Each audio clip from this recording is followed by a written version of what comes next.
Yes, hi everybody. Basically, this video I will give the indications, if you want, to the solutions for the exercises of chapter 1. You must have the exercises sheet.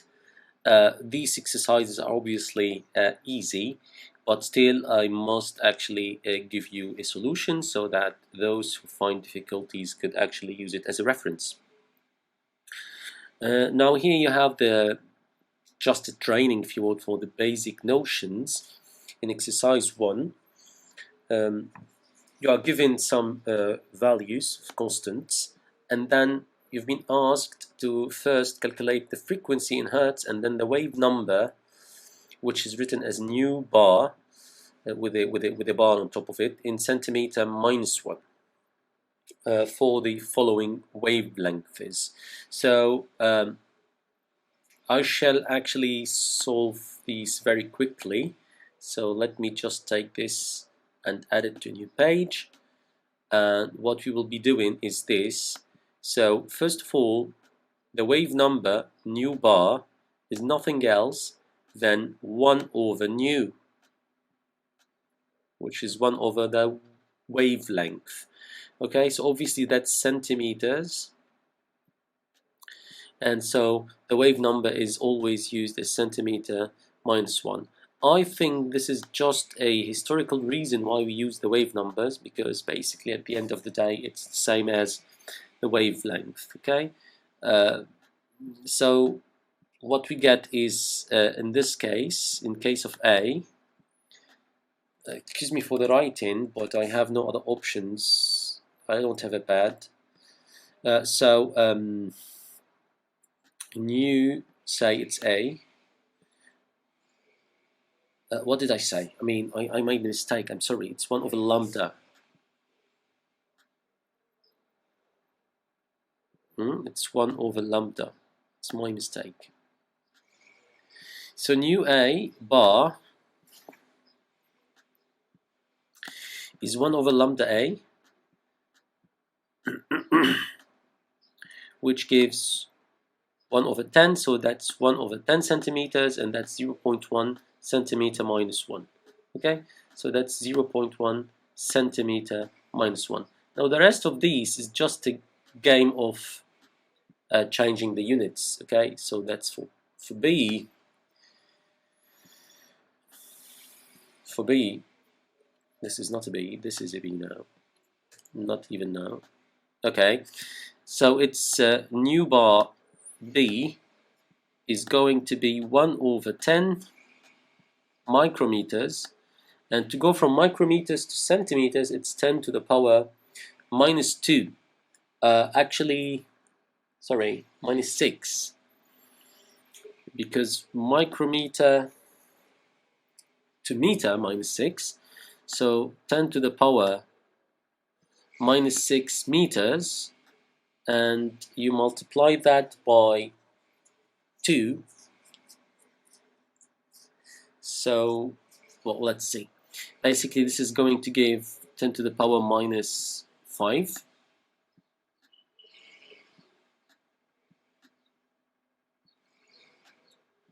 Meters minus 1. And to transform that, I said plus actually, meter minus 1. And to transform that to centimeter minus 1, we actually divide by 10 to the power minus 2. So this is just 10 to the power minus, oh, plus 7 centimeter minus 1. Okay. Well, I'll do the same for C. Now, what interests me also is to get to the frequency. Sorry, I haven't got the frequency now. It's to get the frequency. So the frequency is basically, you see, sorry, the frequency nu, that's in hertz. So it's not nu bar, it's nu. The frequency is C over lambda in general. C over lambda. Or in other terms, it's C times nu bar. And so we can do this for all these things that we've got before. So the frequency of A is going to be 3 10 to the power 8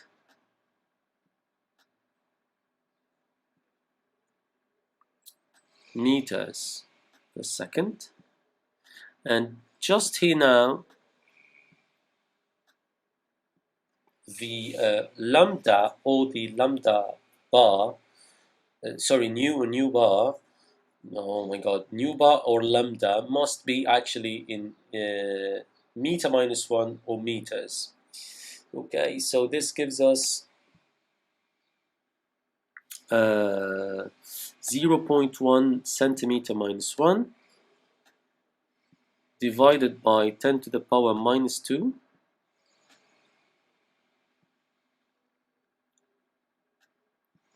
to transform it to meter minus 1, because it was centimeter minus 1.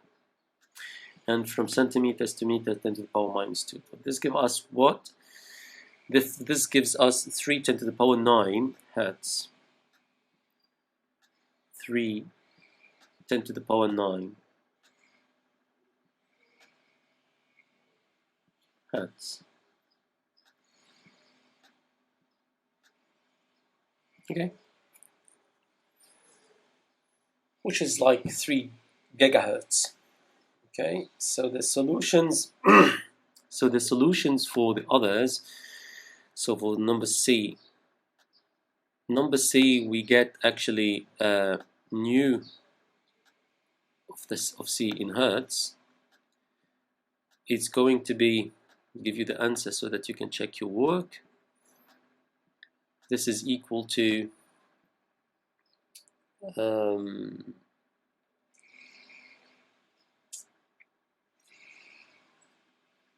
to the power 15 hertz.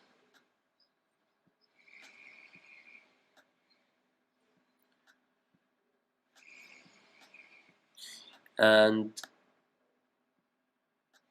in nu bar, because we haven't calculated that, nu bar, the wave number of C is equal to 0.333 10 to the power 9 centimeter minus 1.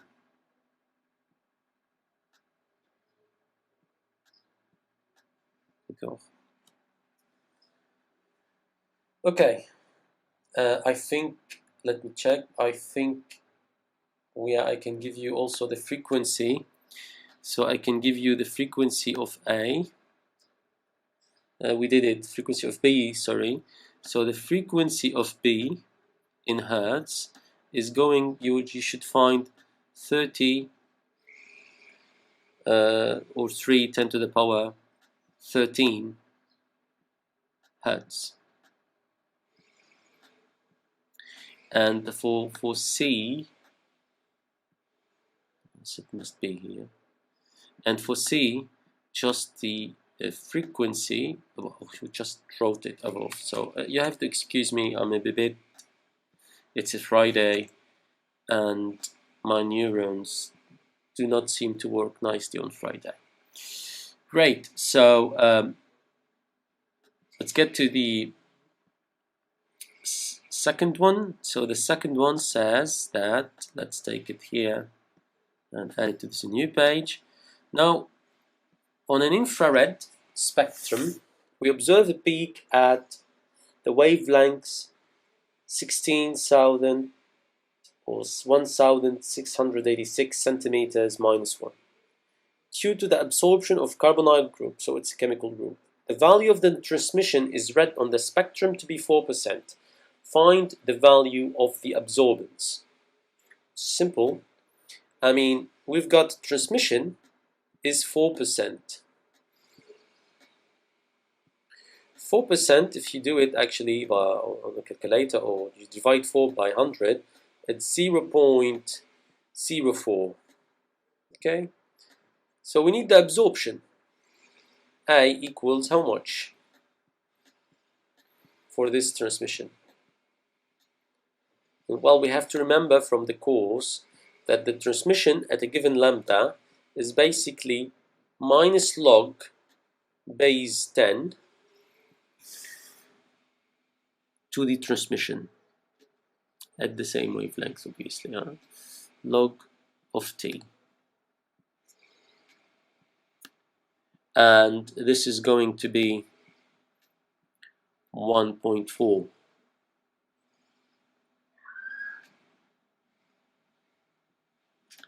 And this is the unity or unit of absorbance. Good. Third one, see, that's really easy, just like training.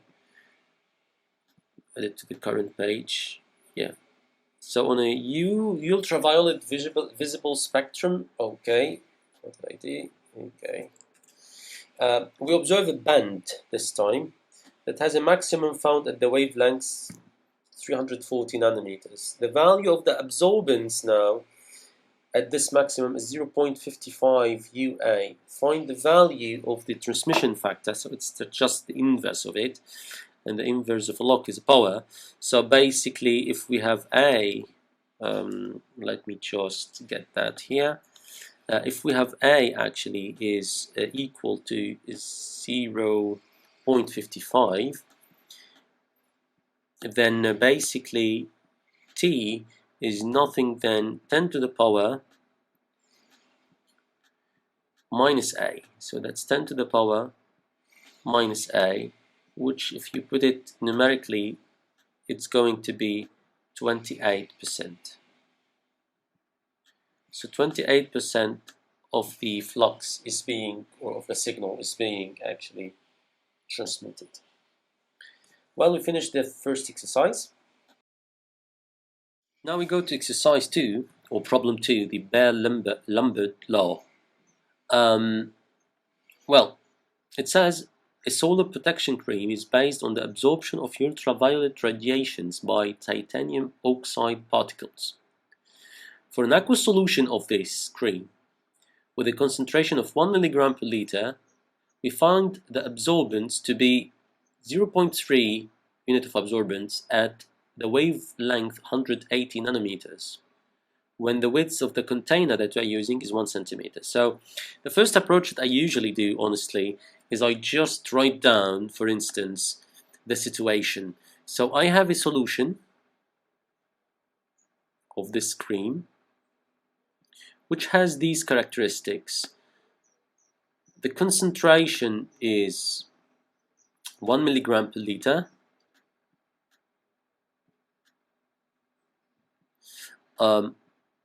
We've got an absorbance A of 0.3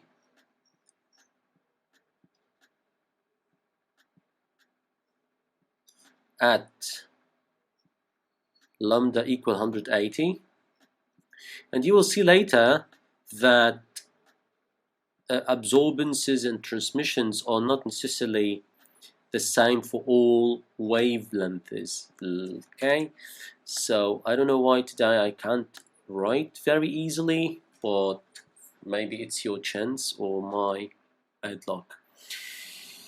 And L, which is the width of the container, is 1 centimeters.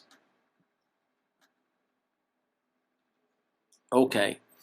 Now, what is the question? The question is, what should be, so this is the question, what should be the concentration of the particles? So, question, let's put it like that. The question is,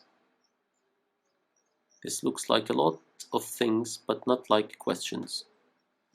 So, listen to the video also while looking to the PDF. So, what should be the concentration? So, what he wants is C, let's call it star because it's obviously different than that, equals how much in a film of solar cream with thickness 0.3 millimeters. So now L, the new one, also I will give it a star, is not 1, but it's 0.3 millimeters. Okay.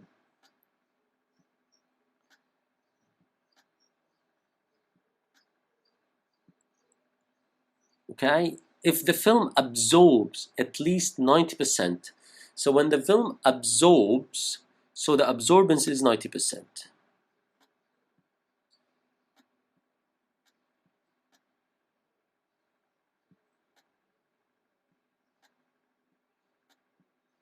Okay?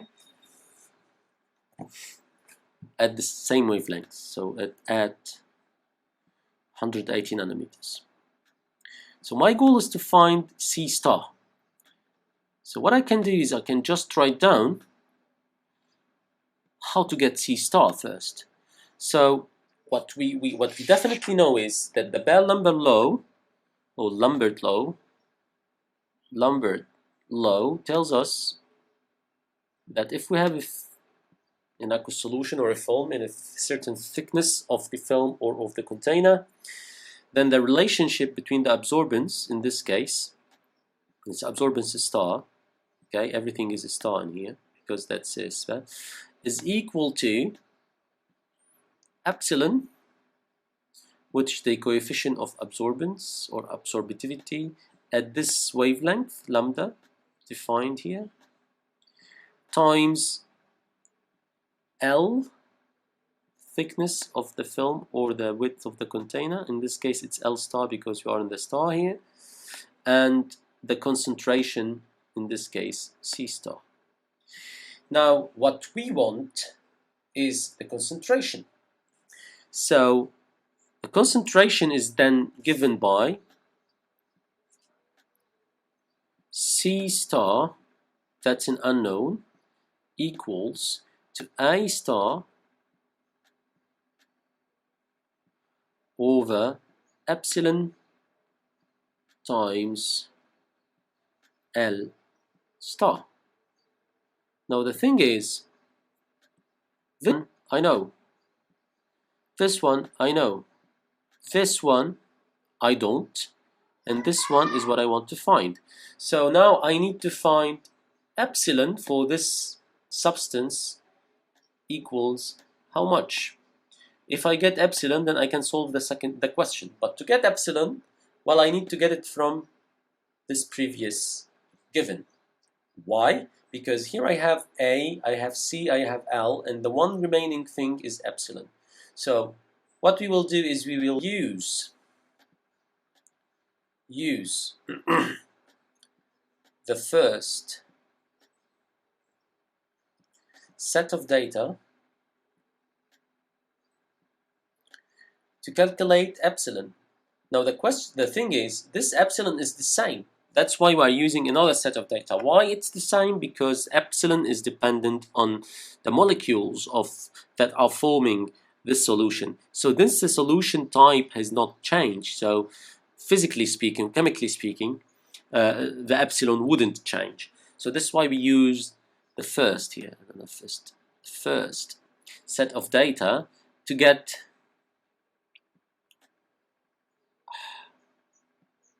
to epsilon. Okay?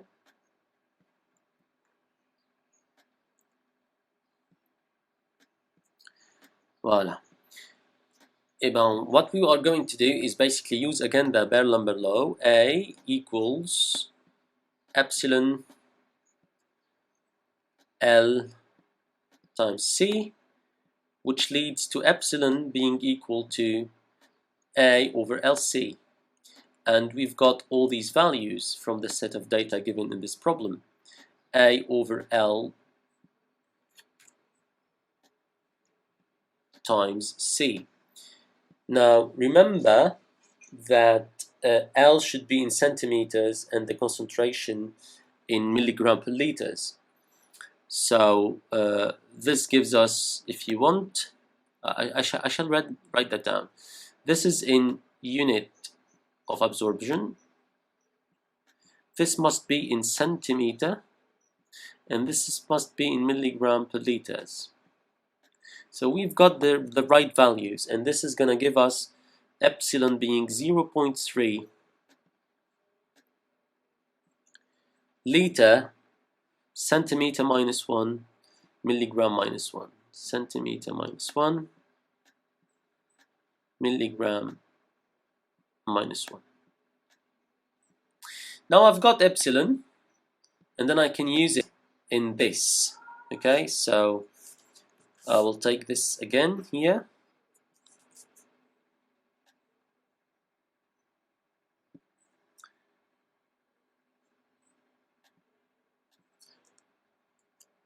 And I will put it here.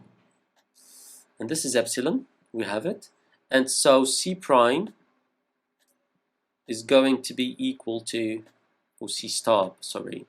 So that's for the concentration of the second solution, is going to be just put things in values, make sure of the units, obviously, and this is going to give you 100 milligrams per liter. Okay? And we finish the exercise 2, I guess. Check. Yes. Okay, perfect. Now we move to exercise 3, which is another application, if you want, to the Lambert law, as a little bit more complicated. Well, the first 2 questions are just simply from the course, so if you write the expressions of the Lambert law, precise the units, okay, you can answer that. I will just write it down for the record. So A is equal to epsilon L times C. A is in unit of absorbance. Epsilon is in liter centimeter minus 1, mole minus 1.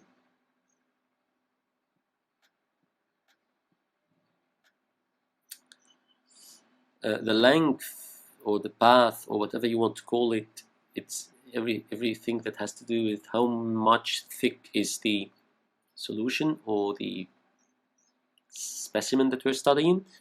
It's in centimeters, and the concentration is in mole per liter. Okay. The important thing is that you note that mole minus 1 goes away, centimeter minus 1 goes away, liter and liter minus 1 goes away. How to apply it? So that's a small a. So the second question is how to apply this law when the sample contains multiple absorbing substances. So if there is multiple absorbing substances, it means we have different concentrations and different epsilon. Okay, so maybe I can write that down. When we have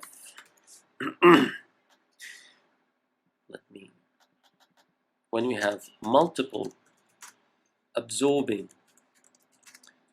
substances, then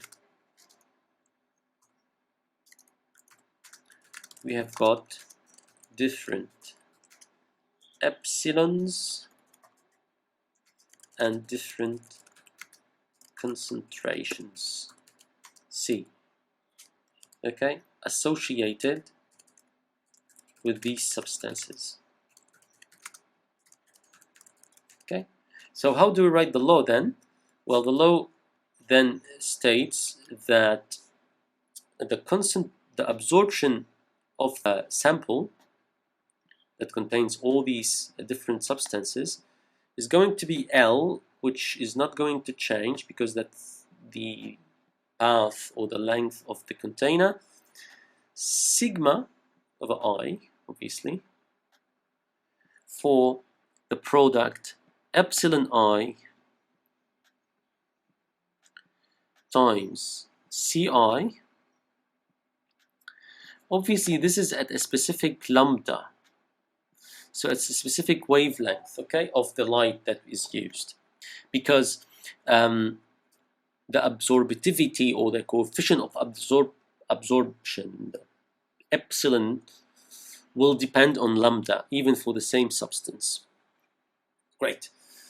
Now we go to the applications on this example. Just give me more time. Up. Well, what's going on? Well, I hate the technology when it doesn't work as I wish, and for some reason it's not. So go away. No, it should be working. Okay, so as an application, we've got this. Look. So we need to determine the concentration in mole per liters of two salts, okay, A and B. To be honest, I don't care about the composition, it's just two salts.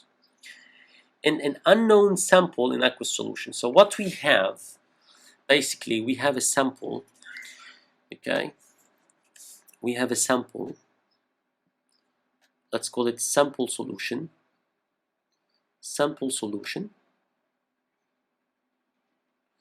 and this solution is made of two salts, salt A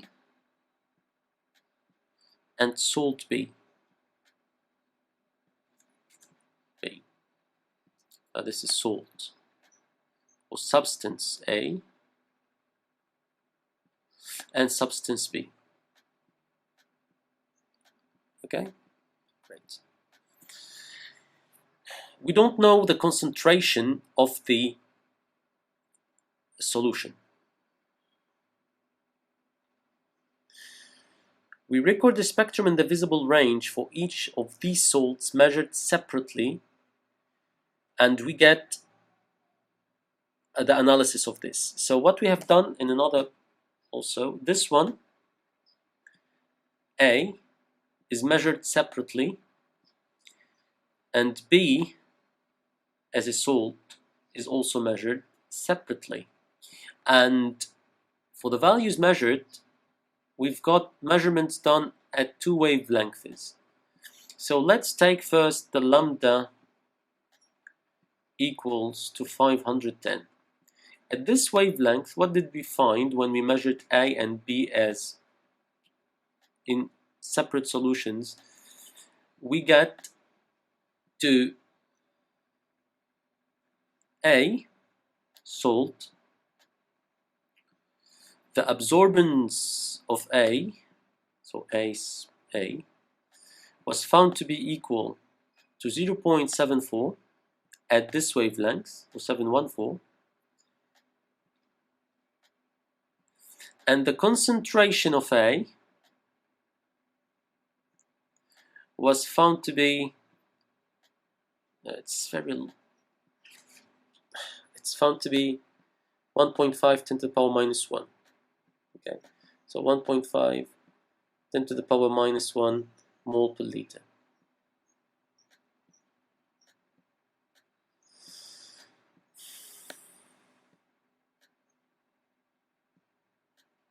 Great. This is for A.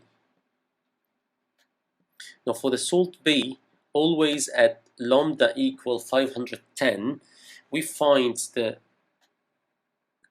absorbance of B at this wavelength to be equals to, this looks like 3, to be is equal to 0.298, 0.298, and the concentration of B measured separately is equal to 610 to the power minus 2, 610 to the power minus 2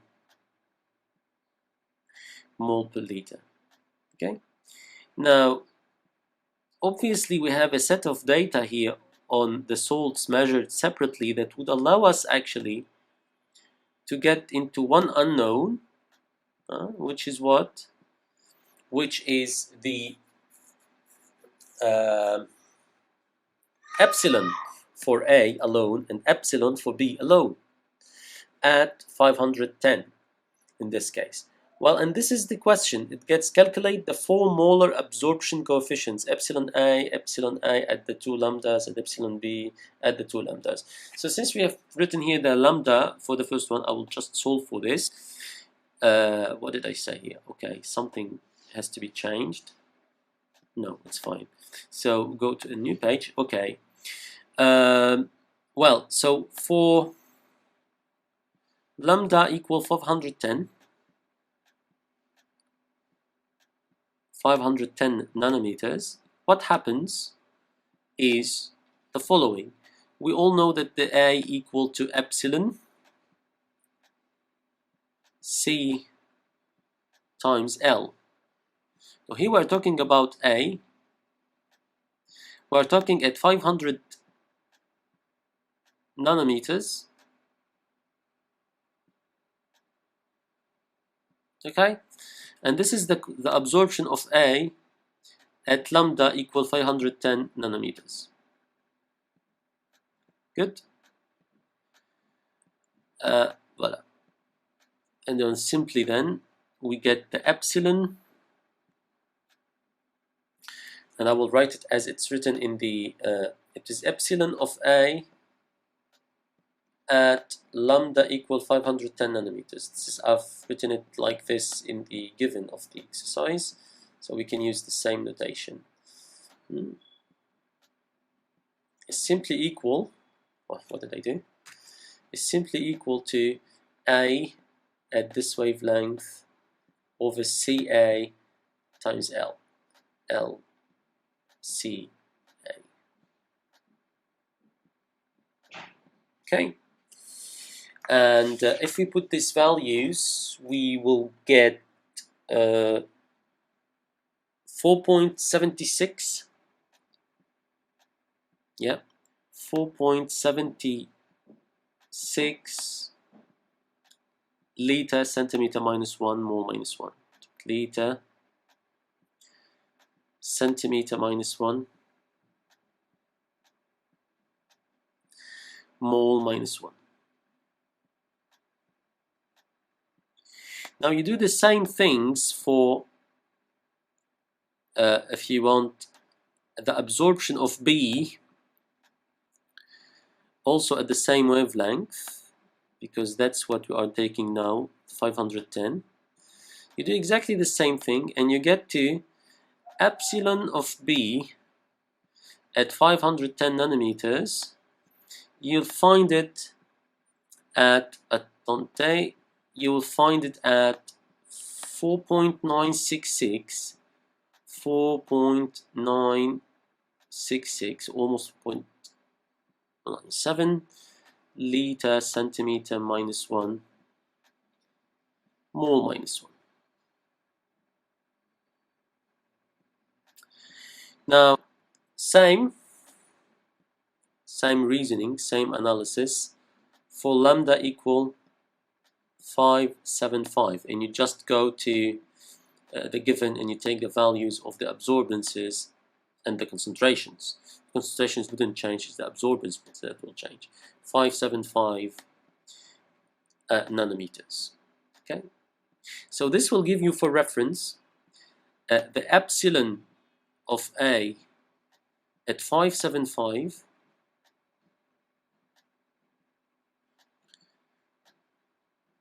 which is going to be equal, if you do the calculations, 0.067 or 65 almost liter centimeter minus 1 mole minus 1. And this also will give the epsilon of B at this wavelength, epsilon of B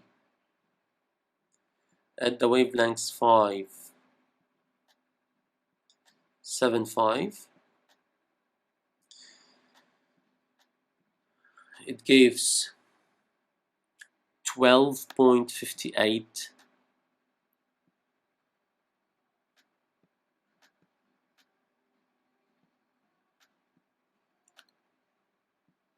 liter centimeter minus 1 mole minus 1. So there is a point in here. Okay, great. Now this is for 1. 2, it asks us to give the expressions or the formulas of the molar concentrations for the two salts A and B in the sample solution now. Okay, remember that the sample solution, we don't know basically what are the concentrations. We ignore it. We know, however, those information for A and B when they are separate. but when we put them in the solution, okay, we just don't know. So he asks us to get, or I'm asking you basically, to get the molar concentrations for the two salts in the sample solution as a function of the molar absorption coefficients, the length of the optical path, and the measured absorbance of the mixture. Okay? Because we have been given for the sample solution here, we know the absorbance at this lambda and we know the absorbance at this lambda. So the absorbance we know, okay? It's the same container, so L is always equal to 1 centimeter. So we ignore basically the concentrations because we have determined for each of these two substances what is epsilon A and epsilon B for the two given wavelengths. So we will just simple mathematics, okay?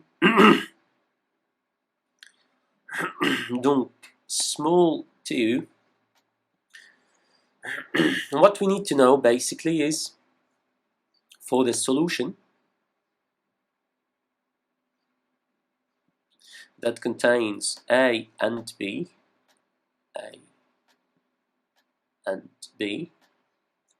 what we get is absorbance of the solution at lambda equal 510 is 0.4. This is given, and the solution or the absorbance, if you want, of the solution at 575 nanometers is nothing than 0.57. What I'm doing here, just losing concentration. Okay, 575, and this gives 0.577. Okay, that's what I've got, and I need to calculate the concentrations. Look, I need to calculate.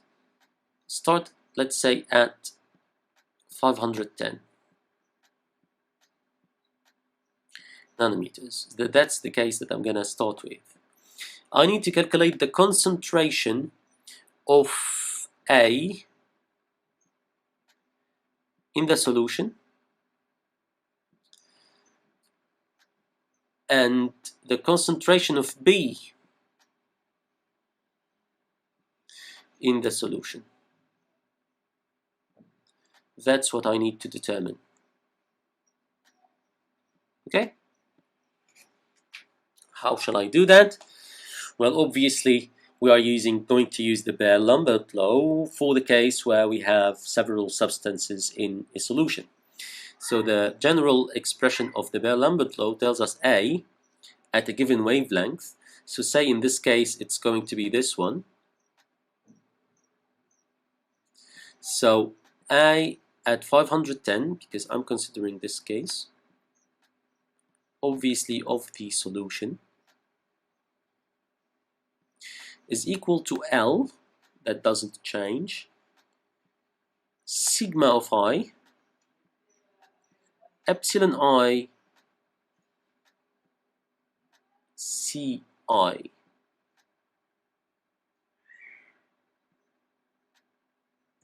Now this gives us L times, what do I have in this solution? I have A salt and salt B.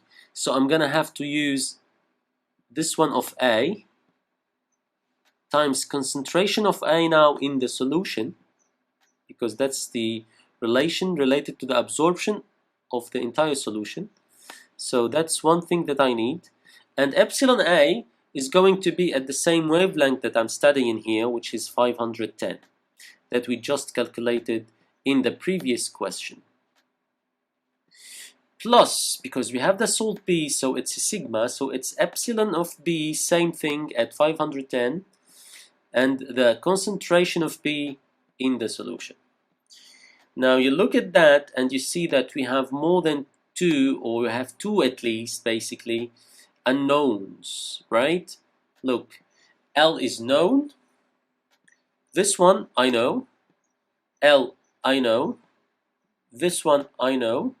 This one I've just calculated too. And this I don't. And this one I don't. So one equation is not enough. And I need to get into another equation. So how to get into the other equation? I just use the other values that I have for this absorption. So the other thing that I'm going to write is going to be exactly the same thing, but of the solution at 575. Okay, it's 575, and this is going to give me the same thing, L sigma A, or sorry, epsilon A at now the 575 that we just calculated before, times Ca in the solution. Concentration is not dependent of the wavelength. Okay, so even if I change the wavelength of the light that I'm using to study the Lambert law, well, no more molecules get generated. So basically the concentration of the substance remains the same, but the way it reacts with light and how it absorbs it is what changes, and this is reflected through epsilons. Okay, donc Cb of the solution. Now I have two variables, or two unknowns, and two equations. Okay, then the solution is purely take afterwards. You just create a system with these two, and then it's okay, I will write that down. So now we have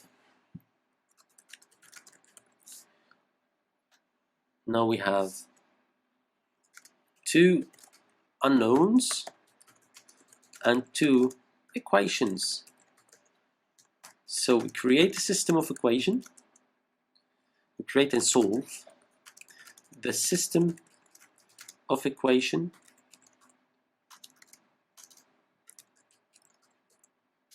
formed by these two. Okay, you just put them down, the one under the other. Say it will look like that.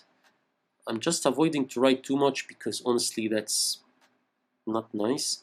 So epsilon A at 510 times the concentration of A in the solution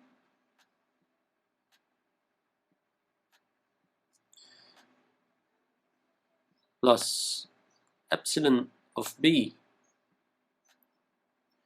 at 575 times the concentration of B in the solution.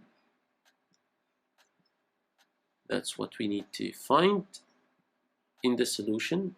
Well, this is equal A at 510 that is given at 0.4. And same thing, but now epsilon A is the one at 575 wavelength. Okay. And as I said, the concentration does not change because no more particles or molecules are getting generated. So that remains Ca in the solution plus epsilon B now at 575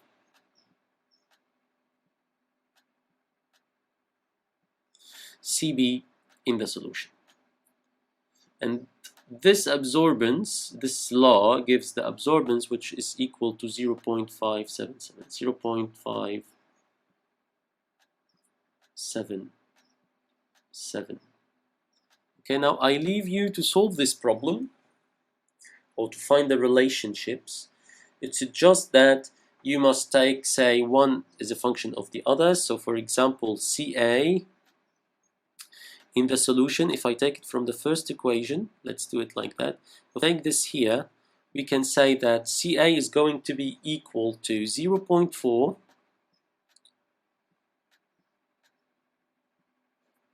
minus epsilon B I made a mistake here, I'm sorry. This is 510, just noticed it. This is 510, okay?